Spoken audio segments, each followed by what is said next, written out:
Queeres Leben gab es wahrscheinlich immer, das heißt wahrscheinlich, es gab es immer. Wie sich das manifestiert hat und wie man das sozusagen von heute aus beschreiben kann, ist natürlich total schwierig, weil wir sehr wenig überliefert haben. Also weiß ich nicht, zumal sich die Leute damals ja auch nicht als queer oder schwul oder lesbisch selber bezeichnet haben. Also man wird schwer Zeugnisse von lesbischen Frauen aus dem 17. Jahrhundert finden, die sich selber als lesbisch bezeichnen. Was vielleicht sozusagen für uns, was also greifbar ist, ist sicherlich 1920er Jahren. Das erste Mal, wo sozusagen Berlin zu so einer Art Sehnsuchtsort, zu dem ersten großen weltweiten Sehnsuchtsort für Lesben und Schwule wurde. Also das, was wir heute wieder haben, gab es vor 100 Jahren auch schon. Da entstanden auf einmal total viele Clubs und Bars und Dielen hieß es damals und politische Vereine in Berlin. Also angeblich gab es 170 schwule und lesbische und queere Bars. Ich meine, das kann man sich kaum vorstellen, es sind sehr viel mehr, als es heute gibt. Und damals gab es auch eine unheimliche politische Bewegung. Dann gab es Bälle und Partys und so weiter und so fort. Und da gibt es auch also mehrere, ich würde mal 3 Ikonen sozusagen dieser Zeit vorstellen. Das sind einmal Magnus Hirschfeld. Hirschfeld hat die Sexualwissenschaft in Deutschland und weltweit erfunden.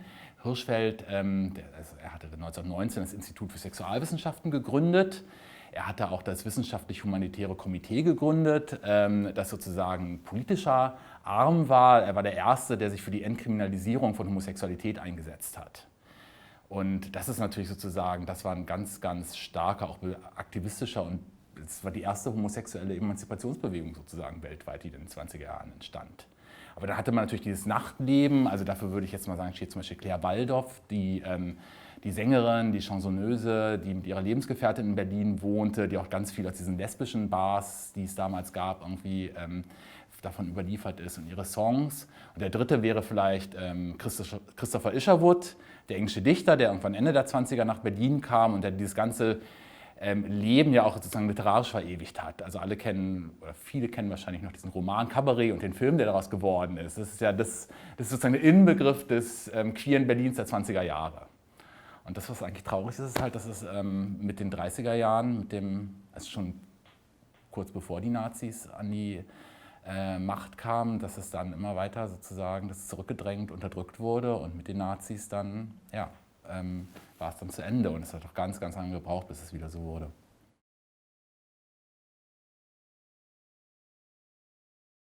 In der Bundesrepublik fängt es eigentlich dann erst in den 70ern wieder erst so richtig an.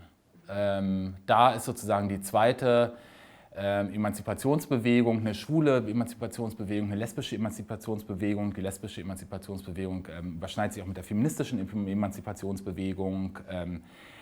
Also man kann da ist vielleicht ein gutes Datum, woran man es festmachen kann. Der erste CSD in Berlin fand 1979 statt. Also vor 41 Jahren inzwischen. Das sozusagen, davor gab es schon einige Züge irgendwie auf der Straße.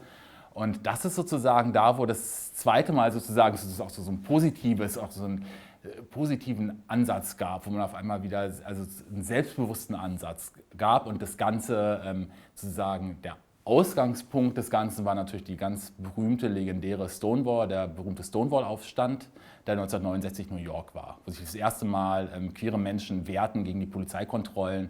Es gab Straßenschlachten in New York, in der Christopher Street, deswegen heißt das ja auch Christopher Street Day heutzutage in Deutschland. Und das ist sozusagen der Ausgangspunkt dann der queeren Emanzipationsbewegung, die wir heute kennen.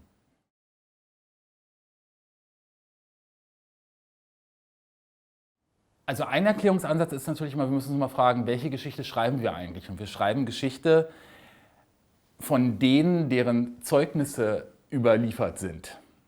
Und wir sprechen ja von marginalisierten Gruppen, also von Leuten, die ganz lange sozusagen unterdrückt und unsichtbar gemacht wurden. Sprich, wir haben sehr, sehr wenig Zeugnisse erstmal überhaupt. Also es fängt bei offiziellen Archiven an. Wir werden also niemals ein Archiv finden aus den 50er oder 60er Jahren, was vielleicht mit Homosexualität verschlagwortet war, wo man einfach mal gucken könnte und sagen könnte, oh, da gab es also eine ganze Reihe, diese Urkunde, diese Quelle, dieses Gesetz, alles zur Homosexualität, alles auswerten. Also das wird man schon mal nicht finden in den 50er und 60er Jahren. Das ist schon mal, das ist ein ganz gravierendes Problem. Dann arbeitet man natürlich oft auch inzwischen mit Selbstzeugnissen, aber dazu müssen die Leute ja auch erstmal so eine Art Selbstbewusstsein haben. Also dass ihre Geschichte wichtig ist und dass man sie aufschreiben kann. Und wenn man unterdrückt und marginalisiert wird, dann hat man das irgendwie nicht. Also deswegen haben wir auch wenig überlieferte Selbstzeugnisse oder Geschichten von Schwulen oder Lesben aus diesen Jahren. Also das macht es unheimlich schwierig. Das ist sozusagen, ich glaube, das ist der erste Grund. Und der zweite Grund ist natürlich, dass es ich glaube, unter den HistorikerInnen immer noch relativ schwierig ist. Es ist oft, es sind halt engagierte lesbische und schwule oder auch TranshistorikerInnen, die das Ganze beackern, das Feld. Aber das ist nicht so, womit man jetzt in der Universität irgendwie seine Geschichtsprofessur für Zeitgeschichte irgendwie bekommt. Da muss man sich dann andere Themen wählen. Das ist natürlich irgendwie tragisch, das ist auch total traurig. Und also das ist ein weiterer Grund, weswegen es sozusagen dieser professionellen Geschichtsschreibung irgendwie nicht ganz so weit vorne steht als Thema.